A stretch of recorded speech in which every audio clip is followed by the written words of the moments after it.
Thank you so very, very much. I'm not going to stay up there. I want to get out and talk with you guys. God bless the Clear Lake Tea Party. Thank you for coming out tonight. What an extraordinary time we find ourselves in. In 1775, 700 British Army regulars marched on the military supplies at Lexington and Concord. And the shot heard round the world was fired in defense of our liberty.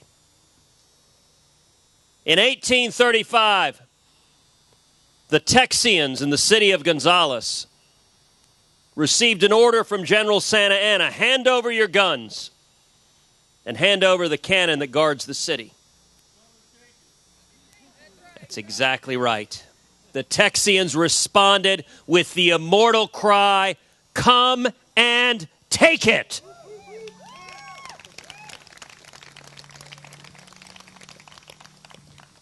In 2010, millions of Texans, millions of Americans rose up to take our country back and retired Speaker Nancy Pelosi.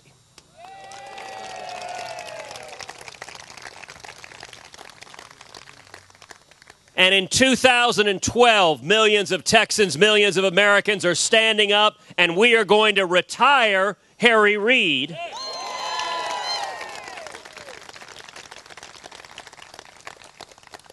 And we're going to send Barack Obama back to Chicago.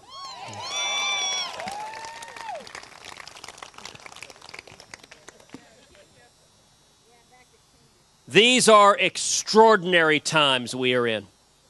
And you know what? Defending liberty is in our DNA. It's in our genes. It is our legacy as Texans and Americans. Generations before us have risen up to defend liberty. And that's what we're doing right now. I want to tell you three things. Liberty matters. Liberty is under assault. And we're winning.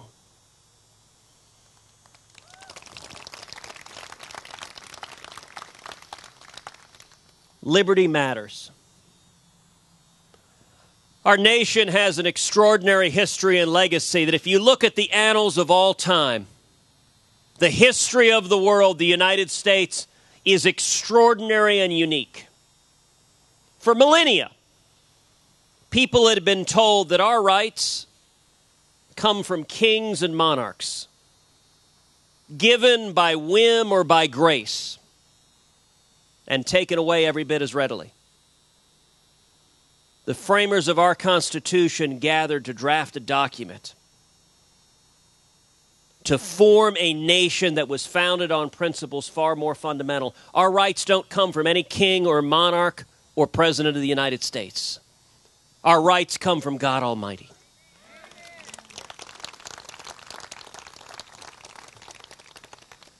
In the Declaration of Independence, we began this nation by observing we hold these truths to be self-evident, that all men are created equal and endowed by their Creator with certain unalienable rights, and that among these are life, liberty, and the pursuit of happiness.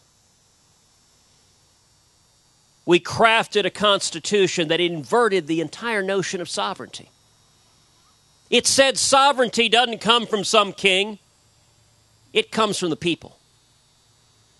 And the job of the Constitution, as Thomas Jefferson put it, was to serve as chains to bind the mischief of government. The result created a nation unique and created opportunity and prosperity that has never before been seen on the face of this globe.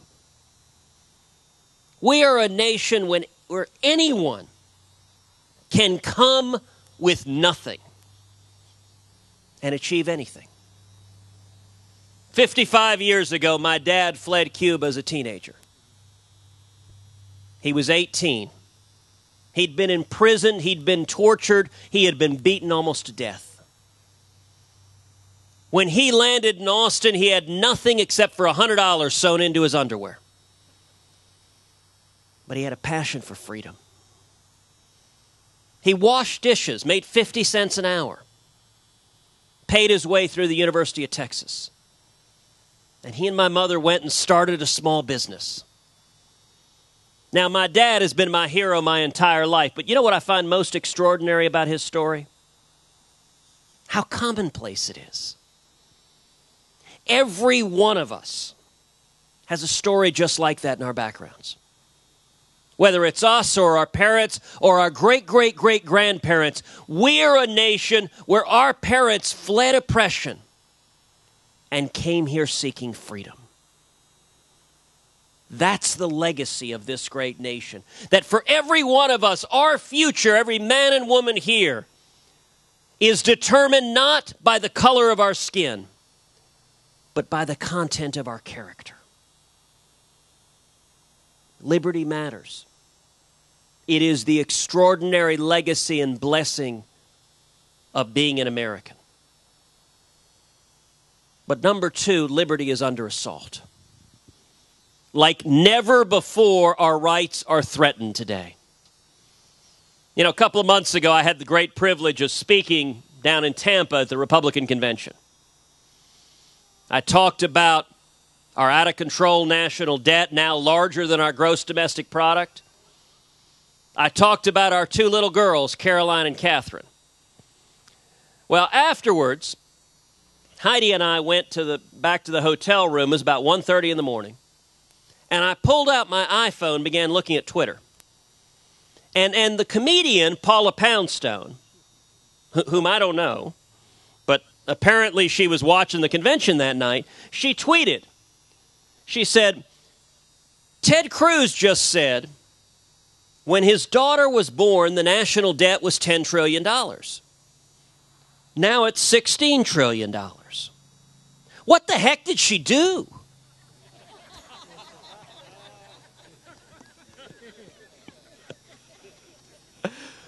Heidi and I laughed so hard we almost fell out of bed.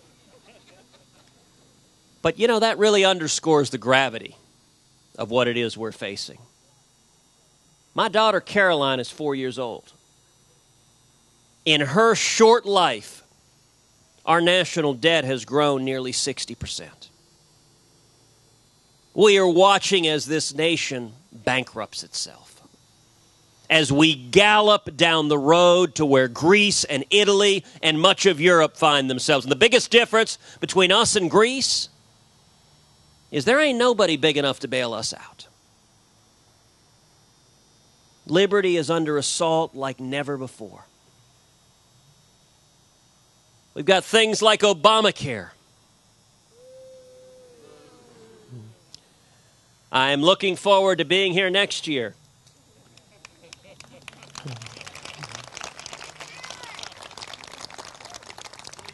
And saying we all remember that thing that used to be called Obamacare.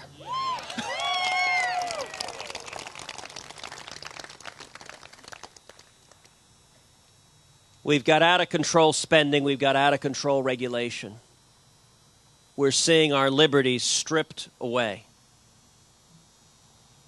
And I see two gentlemen here, three gentlemen wearing NRA hats.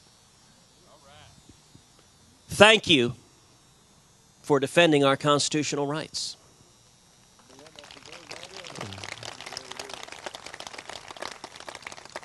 Sadly, the President of the United States can't be counted on to do that. Liberty is under assault. But the third point, the point of encouragement, we are winning. We are winning. Now, we are in a horse race, and we're in a dog fight. So it's only fitting we're here at a dog track.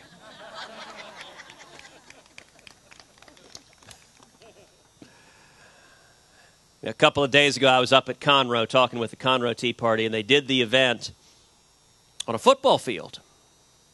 And actually, they had the stage set up right on the 2-yard line. And I shared to the folks then, I said, look, I think this is real appropriate. Because what we have seen in the last 4 years is the American people coming together, marching down the football field. We started deep in our own end zone. And we have marched the entire length of the field to the 2-yard line. And I said, now, unfortunately, the other side has recruited the 78 Pittsburgh Steelers to guard the end zone. And a fellow there called out, he said, well, that's fantastic. They're all old men.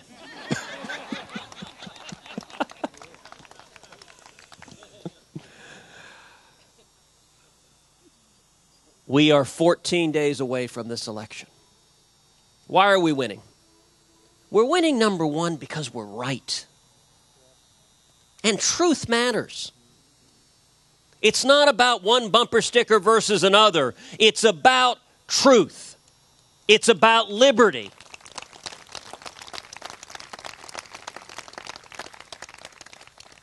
And the Obama policies do not work.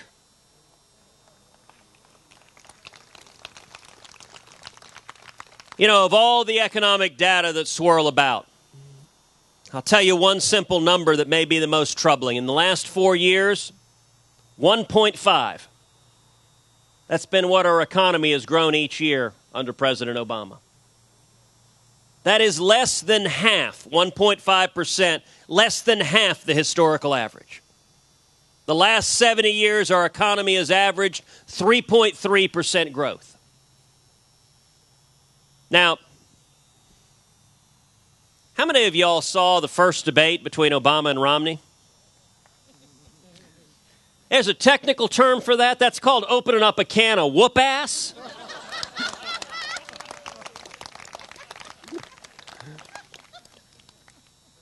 But, you know, Obama is fond of saying he inherited the worst economy in the history of the universe. It's so unfair. Woe is he. You know, everything in life apparently is George W. Bush's fault. Any of y'all watch the painful football game between Texas and Oklahoma? Well, I have it on good authority from the White House, the loss was George W. Bush's fault. He personally dropped 3 passes in that game. But, you know, when Obama says that this is the worst economy since the Great Depression, he doesn't have very good historical memory. Anyone here remember 1978, 1979? You remember double-digit unemployment? 22% interest rates? Remember gas lines going around the block? You remember stagflation? That was not a compliment. And a very different president was elected in 1980.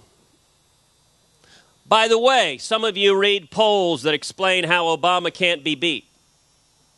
Go look at the New York Times 2 weeks before that 1980 election. New York Times headline was, Jimmy Carter has double-digit lead, cannot be beat. That's what the press said then. That's exactly right.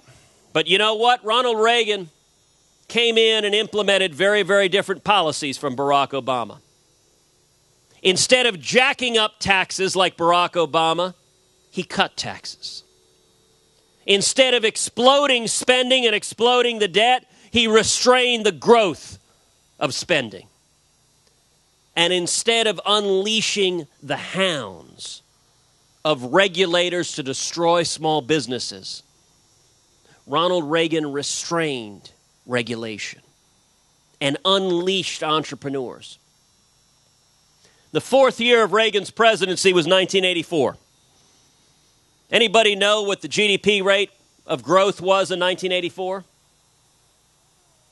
7.2%. That corresponds exactly to the 4th year of Barack Obama's presidency. Last quarter, our growth rate was 1.3%. These policies don't work. As long as our economy is not growing, 23 million people will remain out of work. As long as our economy isn't growing, our federal balance sheet will remain a train wreck. And how do you get an economy growing?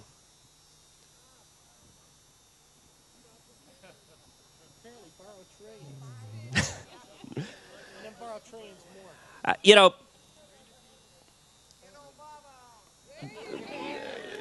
that's the best of all of these. That's the best answer.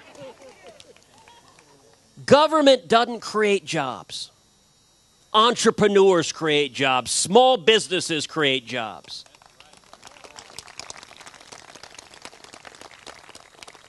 Two-thirds of all new jobs come from small businesses. And yet small businesses have found it harder and harder and harder to survive, much less to thrive under Barack Obama. Instead, what they want to do is they want to divide us. They want to scare us. You're seeing Obama does this. He goes to the Hispanic community, tries to scare them. You know, there are 2.3 million Hispanic small business owners in this country. There are roughly 50 million Hispanics in the country. If you assume 2 persons per household, that means 1 in 10 Hispanic households is a small business owner. When you destroy small businesses, when you kill jobs, it hurts everybody. His policies do not work, and freedom works. You know, every one of these 3 debates is a fairly striking example, because when you ask Barack Obama, what are you going to do about jobs? The only answer he can give is, well, I want to hire some more teachers. Look, as Bob Schieffer said, everyone loves teachers. But there are 23 million people struggling to find a job. You're not going to hire 23 million teachers. We are winning. We're winning because we're right, because freedom matters, because freedom works.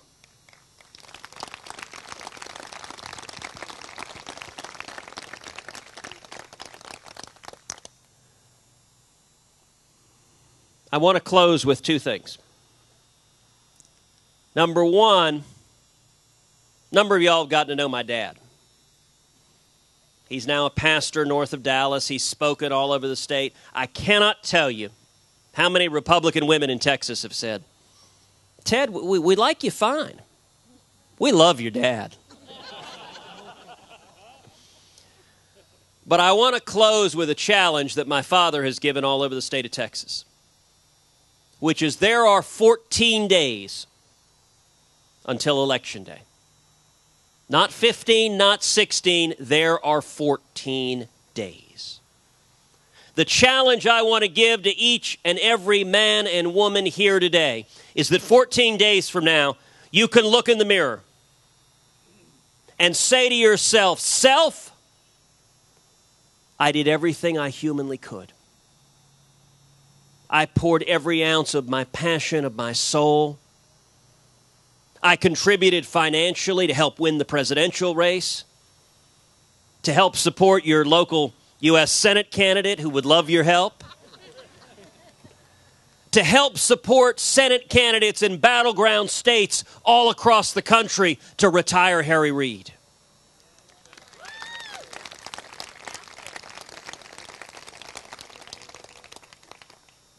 To help elect Republicans to the U.S. Congress like Randy Weber.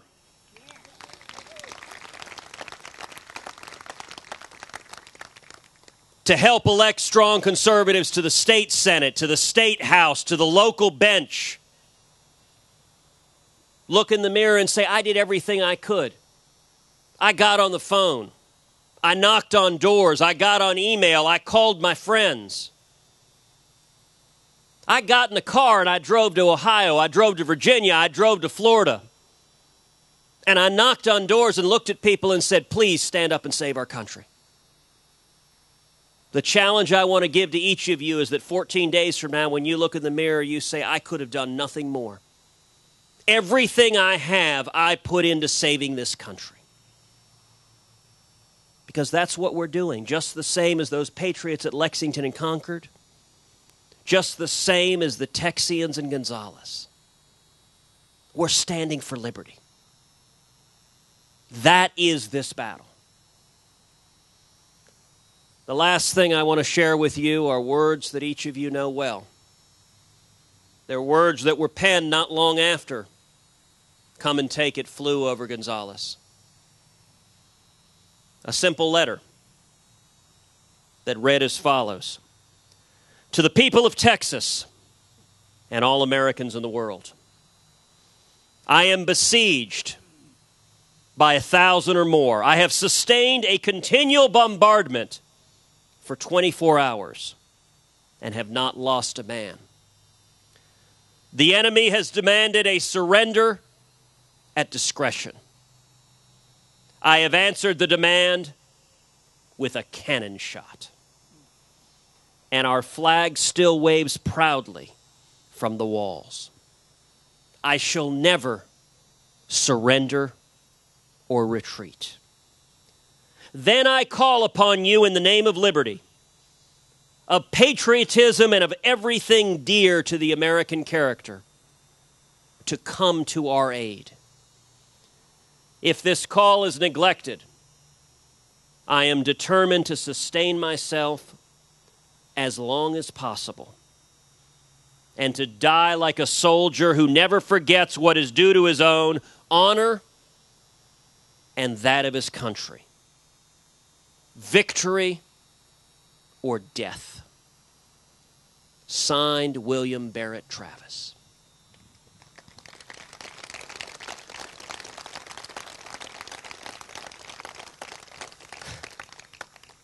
That's our legacy. That is who we are. It is our heritage as Texans. It is our heritage as Americans.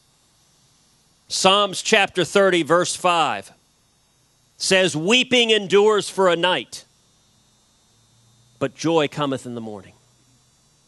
Let me tell you something. Morning is coming. Morning is coming!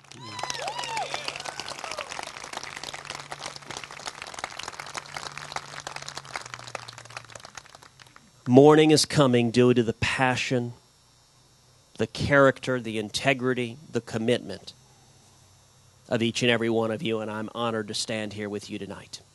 Thank you, and God bless you. Good job.